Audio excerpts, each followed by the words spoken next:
Group 2. Dito tayo. Group 2.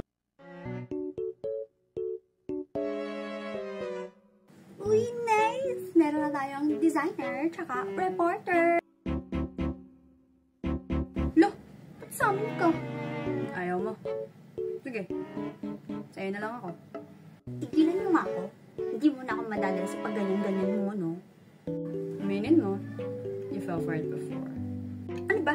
Past is past nga, diba? Tsaka, diba ikaw yung... Ano ba to? Group project? Halongkata ng past. We're missing one more. Group 2 ba kayo? Oo. Huwag mong sabihin. Oo. Group 2 din ako. Bombastic side-eye. Criminal offensive side-eye. Anyway, shall we start? Gawa tayo, JC. Tapos doon natin pag-usapan lahat ng mga gagawin. Tapos di na naman magsisim o magre-reply. Anong sabi mo? Uy, natamaan ka? Hindi ka makailag na.